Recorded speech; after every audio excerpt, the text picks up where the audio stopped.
sé si vamos a tener mucha audiencia, pero... No, sí está bien.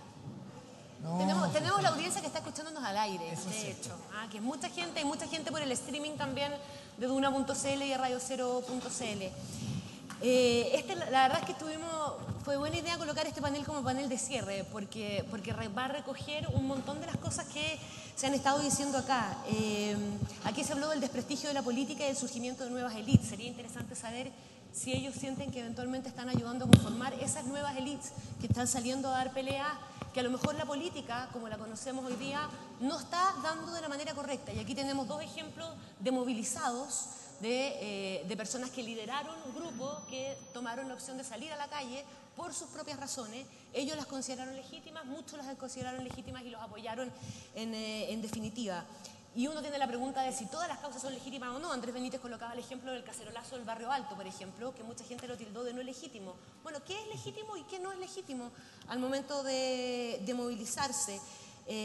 ¿Cómo se defienden causas que de repente pueden parecer impopulares, como esa misma de las ollas del Barrio Alto?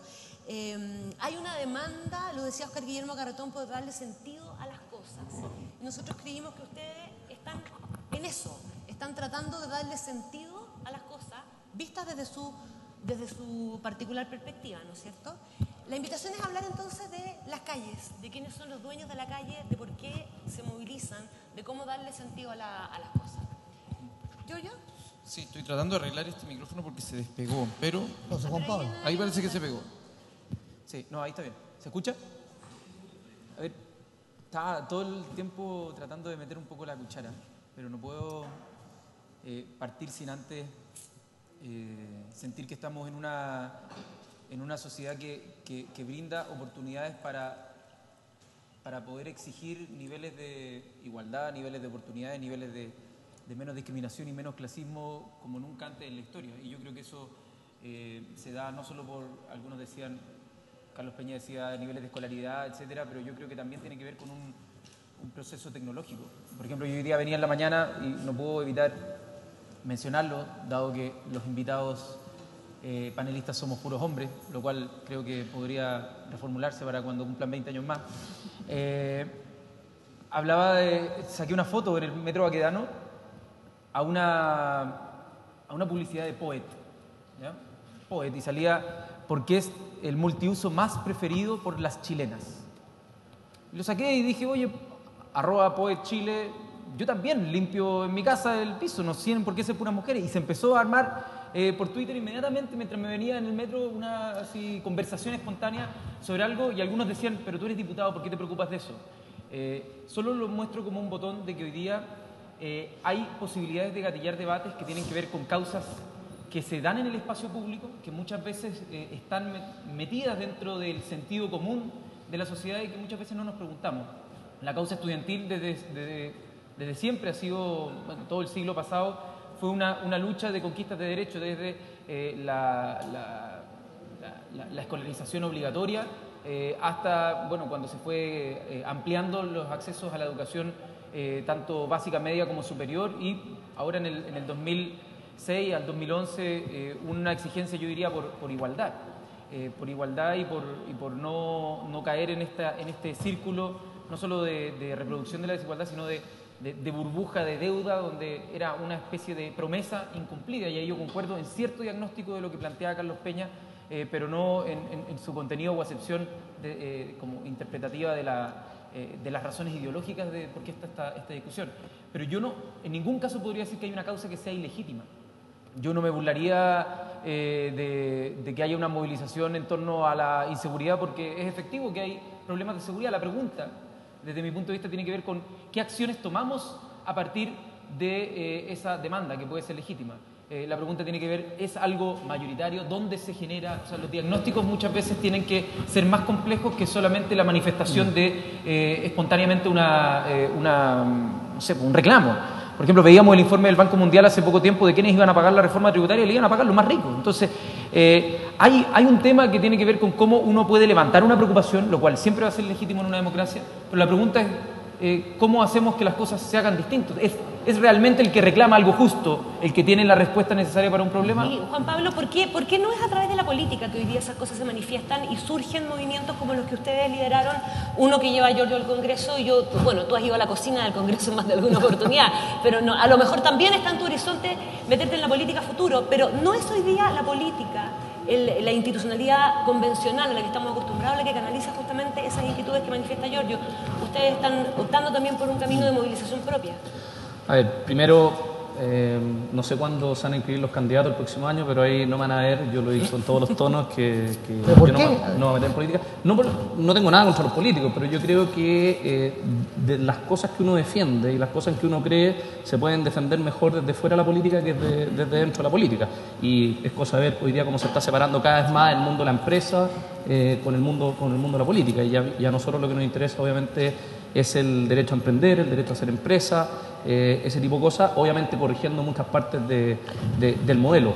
Y la calle un poco, que más que calle, la calle que usamos, por lo menos la que represento yo, es una calle que usamos para salir a cobrar las facturas que nos pagan a 180 días, es para salir a vender, es otro tipo de calle.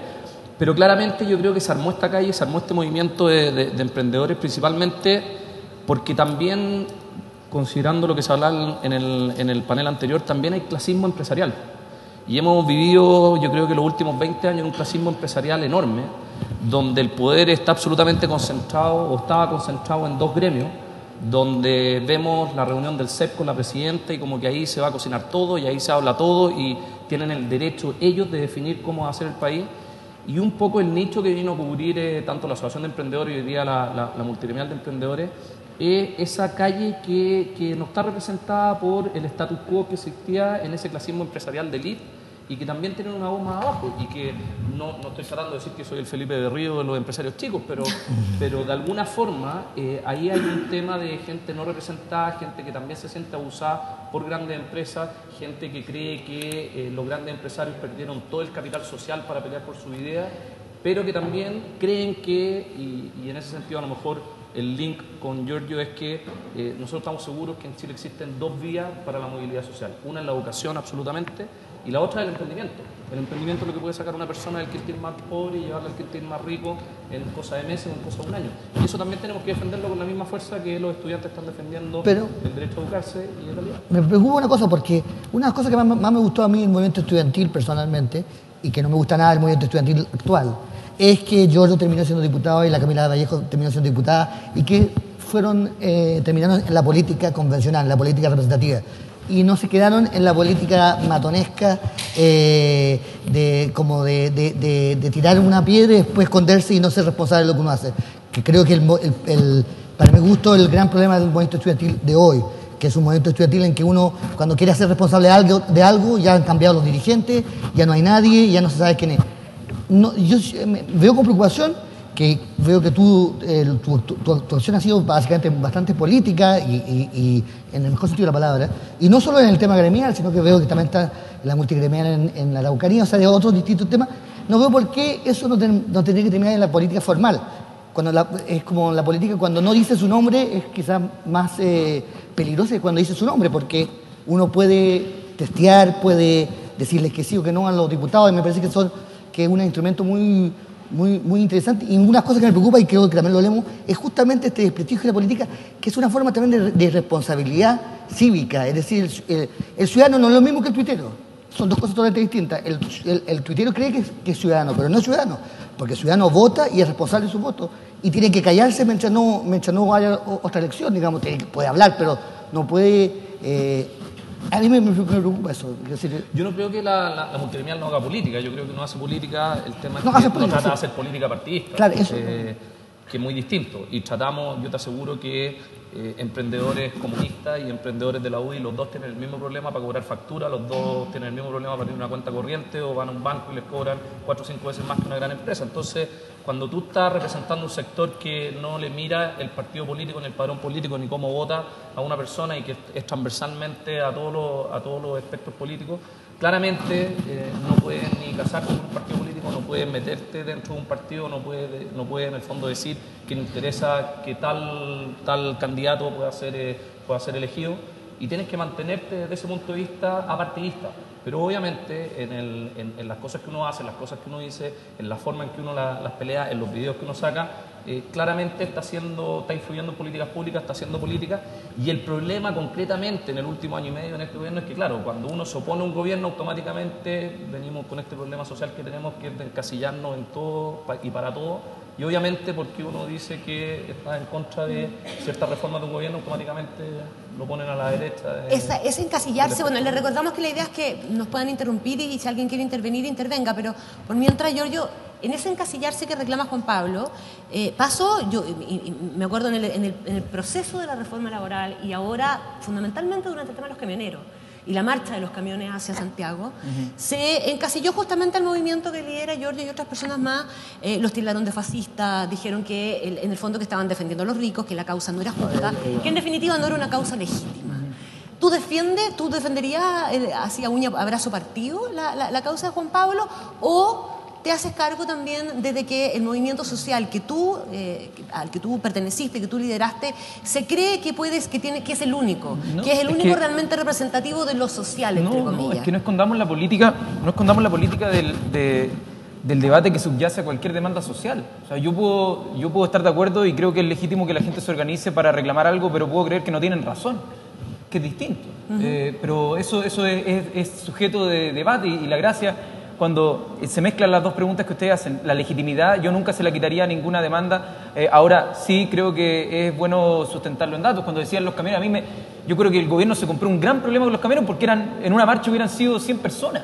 Hubiésemos pasado sin pena ni Una marcha de 100 personas no es nada. Entonces las personas tenían derecho a marchar. Obviamente que 100 personas no es una marcha muy significativa, por lo tanto, ¿qué problema era para el gobierno que 100 personas pudieran marchar? No era ni un problema. Yo creo que el gobierno se compró un problema por sí solo y se magnificó un sector de la sociedad que se movilizó, que eran 100 personas y que tenían el derecho a manifestarse, pero no quizás desde el punto de vista mediático a tener quizás 4 días de reproducción de un conflicto y magnificación de un conflicto que era sumamente acotado. Ahora, cuando la segunda pregunta habla de ¿cuándo las causas sensatas van a tener espacio si es que son impopulares?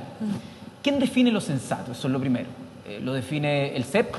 ¿Quién lo define, según ¿Quién define? La democracia, pues esa es la gracia. La gracia de que algo sea sensato es que algo conversado, es algo acordado, es un consenso social, con las diferencias que puedan haber y que ahí hay procesos de deliberación. Lo sensato yo no creo que venga del Espíritu Santo, ni tampoco de un experto. Los expertos tienen que ser considerados, tienen que ser recurridos, y yo creo en una sociedad racional donde quienes tomamos las decisiones para poder legislar o para poder ir tomando decisiones, tomamos los distintos elementos y al final tomamos una decisión política, no es una decisión técnica. Por lo tanto, lo sensato, desde mi punto de vista, está supeditado a lo que una ciudadanía desde su autodeterminación considere que es sensato. Entonces ahí hay mucho engaño desde las élites a decir qué es lo que es sensato, porque generalmente lo sensato es lo que les conviene a la élite. Pero los alemanes eligieron a Hitler y no era sensato. Y lo eligieron democráticamente. Bueno, no. Tú hubieras dicho, pero tú hubieras dicho entonces que debería haberse prohibido que una persona llamada Hitler, que nadie sabía lo que podía venir, no pudiera. Yo creo que sí, que se podría haber. Eso también es fascismo. Yo creo que el programa. Las sociedades aprenden, y yo creo que el gran aprendizaje después de la Segunda Guerra Mundial es la Declaración Universal de los Derechos Humanos. Entonces, no podemos pensar que hubiéramos llegado a eso sin un horror como el anterior. No tengo una respuesta, pero quiero decir que lo sensato no es equivalente a lo que la mayoría piensa. Lo único que estoy diciendo es que la mejor forma de resolver los conflictos para que los procesos de toma de decisión sean sostenibles es que haya un acuerdo social. Las imposiciones, desde mi punto de vista, no caen dentro de esa categoría. Lo estamos viendo con el mismo tema de la Constitución. Entonces, es que algo que es impopular, ¿cómo yo lo convencería si es que yo encuentro que es sensato? Convenciendo a la gente, haciendo campañas para persuadir. Parte importante del tema es cómo una sociedad canaliza los descontentos, ¿o no? ¿De qué manera está la institucionalidad preparada para canalizar esos descontentos? ¿Cuáles son las instancias para canalizarlos? ¿Cuáles son los sensatos? ¿Cuáles son los legítimos? ¿Cuáles son los que entran o no entran a la discusión? Aldo Lema quería hacer una pregunta hace rato. No, volviendo con el tema, gracias Connie, con el tema de la legitimidad. Al final, perfectamente son legítimos estas corporaciones o corporativismos. Tú representas a uno, Juan Pablo representa a otro, la SOFOFA puede representar a otro. Lo importante aquí ¿A qué corporativismo represento yo? Puedes representar a un corporativismo en el pasado de un movimiento estudiantil que al final busca sus intereses. Y lo importante, déjame hablar, lo importante aquí es que una vez que dan el paso hacia liderazgos, el liderazgo de ustedes debe, de alguna manera, efectivamente recoger esas posiciones populares o de los movimientos sociales, pero tienen que, de otra forma, recurrir a la evidencia para pensar en largo plazo. El líder, al final, tiene que tener la capacidad de persuadir, recurriendo a evidencia, y ahí los técnicos entran, sobre cuáles son los beneficios del largo plazo y no caer en un populismo en donde cualquiera de los dos sectores va a reclamar agujeros al queso. ¿Cómo voy y le hago agujeros al queso? ¿Cómo obtengo una tajada para mí? Y eso es muy costoso a la larga y al final termina perjudicando a quienes ustedes creen que van a beneficiar. Entonces, lo que yo veo en el Chile de los últimos 4 o 5 años es que ante liderazgos más bien débiles, ante movimientos sociales que han puesto sus agendas, muchas veces se ha terminado llevando la política pública hacia lugares cuyos costos no los vamos a ver en el corto plazo, pero sí los vamos a ver en el largo plazo. Ya los estamos viendo y los vamos a ver en forma más acentuada. Entonces yo creo es cómo se ven ustedes como líderes, recurriendo a la evidencia, a los técnicos, persuadiendo y no llevando a la masa hacia un lugar que a la larga va a ser muy costoso. Y como tú dices, con Hitler y con, digamos, otros, vayamos a cosas más de políticas públicas, esos costos los vamos a ver. Ya los vimos en el pasado. Sí, yo diferenciaría dos cosas y yo comparto que vamos a ver los frutos en el largo plazo y yo al menos creo que van a ser positivos, pero eso es una percepción distinta con respecto a la dirección que tienen políticas públicas. Por ejemplo, antes se hablaba del copago. Yo creo que el Estado le reemplace el pago a los padres y los padres pueden gastar eso en otra cosa de su presupuesto familiar es algo bueno. No aplasta las diferencias como sugería Jaime. Yo encuentro que es una evolución social, el que nos hagamos cargo de educar a los niños en educación básica y media, algo que los países desarrollados solucionaron medio siglo atrás o un siglo atrás. Pero creo que comete dos confusiones de conceptos. Lo primero, el corporativismo con la representación. Yo no pretendo ser corporativista con nadie porque una corporación busca intereses para sí mismo, los gremios buscan intereses hacia sí mismos, los representantes buscamos el interés general, que no quiere decir no tener posición política, ojo, pero el movimiento estudiantil fue político y no gremial porque buscábamos que las generaciones que vinieran, no nosotros los que nos movilizamos, las generaciones que vinieran tuvieran beneficio. Eso no puede ser corporativista. Eso es algo totalmente ajeno a nuestro interés individual. Tenía que ver con los que venían. Y con respecto al populismo o la demagogia, que hay que separarlas. La demagogia, quizás cuando tú intentas confundir a la gente para un objetivo político que es otro, es nefasto. Pero ojo con que lo popular no necesariamente es algo malo. Claro. Yo creo que eso es una confusión que también es importante. Cuando algo es popular y la gente mayoritariamente quiere algo, yo creo que es importante hacer vista gorda, o sea, no hacer vista gorda a ese fenómeno. Eso en muchos casos obliga al líder que tiene información, que recurre a evidencia, que sabe, que puede tener, digamos, más antecedentes, a persuadir sobre beneficios que no se van a ver en el corto plazo, que luego se van a ver a la larga. Entonces, ese es el líder. El líder no puede dejar llevarse por la masa y arrastrado, digamos, a cuestiones que pueden ser muy populares en el corto plazo. Entonces yo creo que los líderes, y esa es la responsabilidad que tienen ustedes, esos líderes tienen que ser muy cuidadosos con eso. Lo hemos visto en muchos países, y lo hemos visto en la historia de nuestros países, en otras etapas de la historia, y hemos visto los resultados posteriores, sí, de todo punto de vista económico, social, político e institucional. No sé, Juan Pablo, sí, porque después Juan Manuel quiere hacer una pregunta. Sí, yo creo que hay un tema también que no nos da cuenta. En el panel pasado se da a entender de que en el fondo La Tercera y el Mercurio se mencionaban esos dos diarios, y eso también habla un poco del clasismo mediático que vimos. O sea, si no está en el Mercurio y La Tercera, para mucha gente no existe, y claramente vemos cómo hay una red de diarios regionales hoy en día que tienen mucho más influencia en suma que a lo mejor una Tercera o un Mercurio. Y en ese sentido yo creo que las dos banderas de lucha, en el caso nuestro, yo creo que sí somos más corporativistas porque sí defendemos intereses de un grupo y somos la voz de un grupo en especial que quiere lograr cosas que cree justas y que cree bueno para la sociedad y que cree que también tienen algo de justicia social. Y en ese sentido, claramente, yo creo que acá el éxito, por lo menos de la calle que nosotros representamos, está arraigado en dos cosas. Uno, el emprendimiento que está en manos de nadie, y dos, la descentralización, que es otro tema también que tenemos como país, donde todo pasa en Santiago, pasa en el Congreso, donde todas las decisiones se toman acá y donde en el año que a mí me ha tocado viajar a las distintas regiones del país, uno se da cuenta de cómo le cuesta a la gente de regiones visualizar sus temas. Lo que hicimos con los camioneros, que se habló mucho que era algo camionero, pero venían 3 camiones con trilladoras quemadas, con tractores quemados, o sea, venía más gente representada que el mundo camionero. El éxito de eso, y que concuerdo, si no hubiesen dejado pasar, hubiese pasado sin pena ni gloria una caravana, hubiese salido en el cuerpo C de algún diario o en las páginas de adentro de un diario, pero el éxito que tuvo eso fue visualizar un problema. Hoy día todos hablan de un determinado problema, todos están tratando de buscar una solución, y eso que pasó con el tema de la Araucanía, yo creo que le pasa desde Arica a Punta Arenas con Santiago y con el Congreso, donde no importa lo que pase fuera de Santiago, fuera de Valparaíso, y claramente los problemas, como están todos dispersados, divide y reinará, no me interesan. Pero a mí hay una cosa que me hace ruido, fíjate. Te voy a decir lo siguiente. Y esa es la diferencia entre la política a la antigua, que es la que me gusta a mí, y la política postmoderna, que es la que creo que es peligrosa. Ustedes lucharon para hacer una reforma a la reforma. Lograron hacer una reforma a la reforma. Luego, los mismos que habían firmado la misma reforma a la reforma dijeron que esa reforma a la reforma no servía para nada. Es decir, si yo firmo algo y yo me hago responsable de algo y lucho contra algo, no sé si en tu caso te estoy hablando sobre todo de los parlamentarios que ahí firmaron, eso sí que es la demagogia y el populismo, muchísimo más que hacerle caso a lo que la gente dice, lo que la gente pide, que eso es lo que en Chile nadie hace nunca. Cuando uno vota por algo y se inscribe por algo, uno puede a los 6 meses decir que lo mismo no tiene ningún sentido. Es decir, si yo voto por algo, me hago responsable de algo, o sea, no sé si el caso tuyo, pero siento que... Reforma a la reforma, un movimiento de Bernardo Fontaine que no tiene nada que ver con nosotros. Lo segundo, yo, y tú lo puedes ver en los diarios, he aplaudido cómo quedó la reforma tributaria para las pymes y para los emprendedores.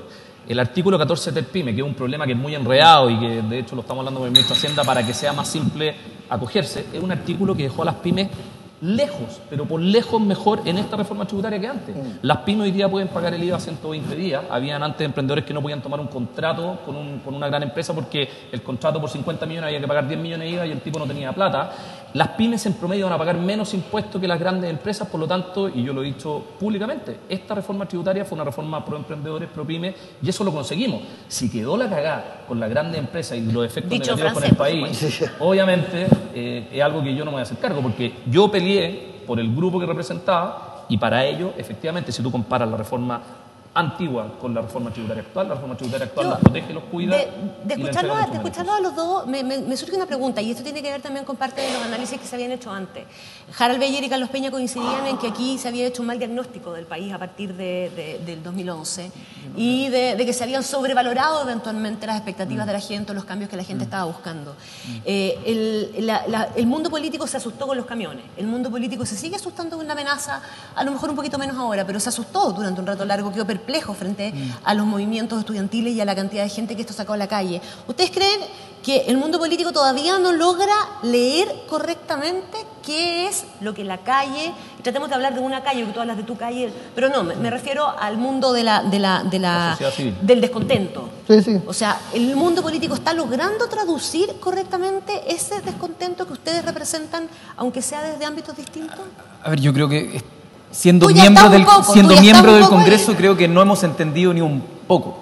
O sea, con todos los escándalos que han habido el último año y cada semana hay un escándalo nuevo con respecto a algún parlamentario se manda un condoro o el conjunto de los parlamentarios nos mandamos un condoro cuando no hay sesión porque no alcanzan a haber 39 diputados para que comience la sesión. Entonces, día tras día no nos hacemos cargo de este problema, pero yo creo que es más endémico el problema. Como lo decía antes en una pregunta, yo y en la introducción, creo que la forma de entender la democracia de la misma manera que el siglo XIX, es decir, un voto cada 4 años, un cheque en blanco, o 8 años en los casos de los senadores que se pueden ir a un mundial de rugby entre medio alegándole a la gente básicamente por qué le reclaman. Eso tiene que cambiar radicalmente. La gente ya no lo percibe como algo legítimo. Entonces, ¿por qué yo creo que una nueva constitución nos da una oportunidad? Porque la relación entre la ciudadanía, el Estado y los distintos, entre los distintos poderes del Estado y la ciudadanía tienen que tener una conversación distinta a partir de las relaciones sociales que viven las personas. Hoy día la gente ya no se comunica igual que hace 30 años. Hoy día la gente, ni siquiera que hace 10 años. La gente ya no hace sus relaciones empresariales, ni de negocio, ni nada igual. ¿Por qué la política tiene que seguir igual que el siglo XIX? ¿Por qué tiene que ser de un bit, como le decimos los computines, cada 4 años, una decisión binaria. No tiene sentido si es que todos podemos aportar cotidianamente un poquito y encontrar la forma inteligente de aprovechar la inteligencia colectiva y a su vez de mantener a nuestros representantes como representantes y no como autoridades que creen que durante 4 años tienen impunidad. Yo creo que ahí está la crisis de legitimidad. Yo creo que hay un cortocircuito total entre la política y la ciudadanía. O sea, a lo mejor Giorgio y Boric representan un poco más de la calle al Congreso y eso obviamente tiene una validez, o probablemente no todos los políticos pueden decir que tiene una validez de saltar de un mundo de la sociedad civil al Congreso. Lo del Mundial de Rugby claramente es una muestra de ese cortocircuito total que hay con la ciudadanía. Y otro cortocircuito que hay total y que refleja eso fue un poco lo que hizo la multigremial. Nosotros sacamos unos letreros con la cara de los senadores preguntándole cómo iban a votar la reforma laboral, que creíamos que era una reforma laboral que afectaba mucho a los emprendedores. No estábamos defendiendo a las grandes empresas, pero afectaba a los emprendedores. Y el impacto que generó eso, en términos de gente que nos llamó, no en muy buenos tonos, diciendo que cómo podíamos hacer eso, cuando era un ejercicio normal, preguntarle a quien vota por ti cómo va a votar, nada más. Juanma. Déjame preguntarte, Giorgio, a propósito de esto último que dice Juan Pablo, si a ustedes les molesta que existan 2 tipos de calle, la que sale a marchar por la Alameda y la que tiene plata para poder hacer esa campaña en los diarios que se han mencionado tantas veces aquí. Todavía debo 15 millones la estrella también, así que si alguien quiere... Está bien, pero tuviste la osadía de endeudarte por 15 millones para hacer esa campaña que no hicieron los estudiantes porque los estudiantes buscaron otra forma de calle. No es que me moleste, siento que son caracterizaciones distintas de una intención de influir en la política. Todo es presionar a la política, solo que uno viene evidentemente desde la posibilidad de acceder al capital y otro desde la masa, que son, creo yo, cosas distintas. Entonces, como tú dices, poner un aviso que, no sé si está Bernardo, se fue, pero estuvo hace un rato. ¿Qué, Bernardo pero yo lo he conversado con él porque estábamos en el panel de la Futuro. Tener la capacidad de un fin de semana poner, no sé cuánto cuesta, 10, 15 millones de pesos, una hoja de doble plana cuando se está discutiendo la reforma tributaria, con las caras y las citas descontextualizadas de las distintas personas, me parece que es criticable. Así como ellos critican, también es criticable esa forma de hacer presión social. Y como también poner 2 imágenes donde yo cuando lo vi, honestamente cuando lo vi pensé que ellos decían, pensé que los 2, como la imagen, a mí lo que me quedó es que los 2 parlamentarios, senadores de una región, estaban diciendo esto va a generar menos empleo. Yo pensé que era una cuña de ellos. Entonces creo que también hay que tener ojo con cómo se juega con esas formas de movilización. Ya, y déjame hacerte ahora la contrapregunta a ti, Juan Pablo, porque tú has hablado varias veces de clasismo. Y lo has mencionado en varias oportunidades aquí. Clasismo empresarial. Del clasismo empresarial, pero el clasismo existe en todas partes, existe incluso en los sectores, digamos, más pobres, el clasismo está, pero el clasismo empresarial. Déjame preguntarte, ¿en qué lado te ubicas tú? Cuando el mismo día de la comida de la SOFOFA, donde se habló hasta el hartazgo de reforma laboral, de nueva constitución, por supuesto con miradas tremendamente críticas, y también le aprovechan de pagar de nuevo la reforma tributaria, no hubo ni una sola palabra para referirse al cierre del mall del mueble, que dejó a 2.000 personas en la calle, entre ellos no solamente trabajadores, sino que también emprendedores que estaban subarrendando y que en muchos casos no se habían enterado de la realidad que se le venía encima, con el agravante además, desde el punto de vista social, del impacto que representa poner un gran supermercado en una zona como esa, afectando también a otros emprendedores. Entonces me gustaría saber, ¿en cuál de los 2 lados te ubicas tú? Porque es más fácil escucharte hablar de una crítica a la nueva Constitución y a la reforma laboral que salir a defender a los que se vieron afectados ese mismo día por el cierre de un mall. A ver, básicamente yo creo que faltó defender a esa gente, faltó también hacerse cargo de la relación de la política y la empresa, faltó hacerse cargo de cómo hoy día un sector pesquero financia a través de un tema que es bastante complicado a muchos parlamentarios, faltó hacerse cargo de la corrupción de la farmacia, del tema de los pollos, o sea, faltó hacerse cargo de muchos temas. Yo lo he dicho públicamente que creo que el gran error que ha cometido el gran empresariado en Chile es esconder la cabeza, es no hacerse cargo de los temas, y eso ha llevado a algo que yo también peleo, que es nos metan a todos en el mismo saco. O sea, cuando hablamos de la corrupción de la farmacia, cuando hablamos de todos los escándalos de los empresarios hoy en día, te meten a todos en el mismo saco. Por lo tanto, claro, tú eres emprendedor, la lleváis, estáis innovando, generáis 2, 3 empleos, pero cuando ya generáis 10, empezáis a caminar por esa cornisa donde si eres emprendedor, empresario.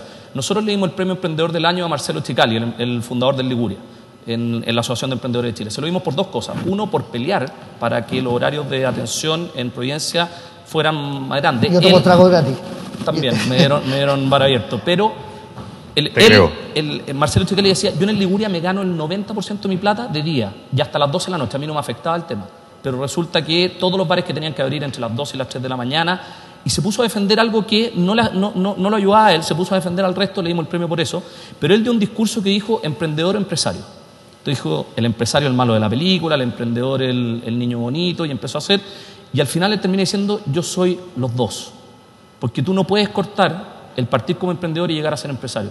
Y en ese sentido yo creo que en la SOFOFA faltó hacerse cargo de todos los cagazos que se ha pegado el empresariado, de todos los cagazos que le han quitado todo el capital social para defender su idea, y en ese sentido nosotros nos queremos desmarcar. Si no salía a defenderlo del molde del mueble es porque no lo represento, no conozco si son un gremio que son parte de la multigremial. Si hubiesen sido un gremio que era parte de la multigremial, no hubiese tenido duda de ir a defenderlos, de organizarlos, de tratar de negociar algo y de tratar de buscar una solución. Pero tampoco se trata, como una vez también nos llamó la Confepa para decir, oye, ¿por qué no la multigremial defienda a la Confepa? Porque no es nuestro tema, o sea, nosotros también no podéis defender todas las causas. Y si ellos hubiesen sido parte de la multigremial, ahí hubiésemos estado obviamente defendiéndolo porque claramente afecta a muchos emprendedores. Pero Juan Pablo, yo creo que lo que comenta Juan Manuel, evidentemente, si desde tu perspectiva la defensa es de las pymes, hay un conflicto con la empresa grande y con la acumulación de capital. O sea, siempre la pyme tiene una barrera de entrada como donde incluso muchas empresas en Chile han hecho dumping y hacen que las otras empresas caigan. ¿Cómo, por ejemplos como ese, donde ustedes cuestionan ideológicamente el concepto de la acumulación y de la imposibilidad de poder generar barreras? Porque tú dices, mira, nosotros hacemos política pero no partidista, pero ahí hay un ejemplo claro de cómo, en este caso un supermercado, una cadena de supermercados multinacional, puede terminar acabando con una vida de barrio que es efectivamente de puro emprendedor. Solo emprendedor. Quiero agregar algo. Están haciendo bien su trabajo. Claro, es exitoso. Walmart y quizás, bueno, son bastante, un mal ejemplo porque no pagan muy bien, pero generalmente, ¿por qué las empresas grandes que hacen mejor su trabajo y se tragan a los otros tendrían menos derecho que la empresa chica? Eso es un poco lo que pasa, o sea, los chicos no están organizados. Si la gente del molde del mueble hubiese estado organizado, hubiese tenido apoyo... Están organizados ellos, pero el problema es que vivir y reinará en este país es la consigna. Entonces, si ellos a lo mejor, ¿qué es la pega que estamos haciendo nosotros? Tratar de organizar a todos los chicos y que cuando haya que ser solidario para manifestarse, saltemos todos. Yo en las presentaciones que hago en la multigremial me quejo de que el 84% del PIB está en manos de 3.000 empresas y que claramente hoy día no solamente el clasismo empresarial, sino que la desigualdad empresarial en Chile es enorme. Me quejo de que las grandes empresas te pagan a 180 días y se financian contigo. Me quejo cuando los bancos te cobran 4 o 5 veces a las pequeñas empresas versus las grandes empresas. Y obviamente eso también me ha traído costos enormes. O sea, yo las peleas que tuve con Jorge Aguad, el ex presidente de la Asociación de Bancos, eran un nivel que casi fueron matonescas, o sea, en términos de lo que me pasó a mí con mi empresa, de cosas que me hicieron, y solamente por quejarme de medios de pago, solamente por quejarme que... Pero así como el presidente de la Asociación de Bancos en este país llegó a decir que los emprendedores no éramos negocio para los bancos. Sí, pero así como tú dices organizado, la idea es que tengan legitimidad en las instituciones políticas. ¿Por qué es más legítimo que los emprendedores, que son menor cantidad que los trabajadores, puedan tener más peso específico a la hora de legislar una reforma laboral que los trabajadores que son más? En este caso yo creo que la reforma laboral, lamentablemente, como no es por rama, son pocos los trabajadores que se ven posiblemente beneficiados, pero ¿qué es lo que tú crees que les da más peso específico o que haría que los parlamentarios debiesen escuchar más la voz de los emprendedores por sobre los trabajadores? No es escuchar más la voz, es solamente escuchar las dos voces. Yo creo que los trabajadores están muy bien organizados, la CUT representa a los trabajadores del sector público de muy buena manera, algunos trabajadores del sector privado. Lo que estoy haciendo yo es poner la posición de las pequeñas y medianas empresas. Lo que yo estoy tratando de hacer ver es el problema que va a tener la agricultura. Pero si es que el acuerdo pro-pyme, es que esto es una contradicción que yo veo que es bueno como exponer. Si es que el acuerdo pro-pyme hacía que los trabajadores puedan organizarse menos, es decir, que pasen de 8 a 25, por ejemplo, para poder sindicalizarse, ¿cómo podrías eventualmente estar a favor de que se legitimen las causas organizadas si es que ese acuerdo que generan con los emprendedores es para aplastar la posible organización de los trabajadores? Dos cosas. No se trata que subiera de 8 a 25, se trata que volviera a ser 25. La razón por la cual se baja de 25 a 8, para que todos lo sepan, la razón por la cual se baja de 25 a 8 el quórum es por la ley del multiroot. Era porque para evitar que te hicieran sindicatos, los grandes empresarios hacían varias empresas. Como se corrigió el tema del multiroot, perfectamente podíamos volver a 25. Y segundo, lo que te quiero decir es que en una empresa de 25 personas, probablemente el dueño de su empresa sabe cómo se llaman todos, sabe cómo se llama la señora de cada uno de sus empleados, sabe los problemas que tienen. Las relaciones son distintas. ¿Y las pymes más chicas que 25? ¿Qué hacen? ¿No pueden sindicalizarse? Las pymes más chicas de 25 van a negociar uno a uno. En las pymes, los problemas, por ejemplo, ¿qué hace una pyme cuando llega un trabajador? La pyme no tiene headhunters para contratar personas, por ejemplo. Entonces, es prueba y error. Tú tenés trabajadores que se ponen la camiseta, trabajadores que no se ponen la camiseta, trabajadores que te funcionan mejor, trabajadores que no te funcionan mejor. El pyme lo que hace es ir premiando al gallo que está poniendo más la camiseta. Ese gallo va creciendo, por lo tanto tenéis que tener poder de negociar uno a uno de forma distinta, porque también pasa mucho hoy día en la sociedad, de que un trabajador que, por ejemplo, hizo un curso en algún instituto, se capacitó, llega donde el jefe le dice: jefe, ¿me puede pagar 50 lucas más ahora? Me capacité un poco más. Ese tipo de cosas hoy día se están... Sí, pero es la perspectiva del empresario pequeño, mediano, y no la del trabajador, que tiene más representación. Aldo cree... Un punto de síntesis, nada más de esta parte que me parece interesante. ¿Cómo no se va a ver vista afectada la inversión en el futuro o las perspectivas de crecimiento si dos líderes en el país, más un periodista de gran reputación, implícitamente respecto al caso del mueble, al molde del mueble, están cuestionando los derechos de propiedad que habían ahí? Se pueden cuestionar, pero expliciten que hay un cuestionamiento a alguien que tiene derechos de propiedad que los está ejerciendo. Punto.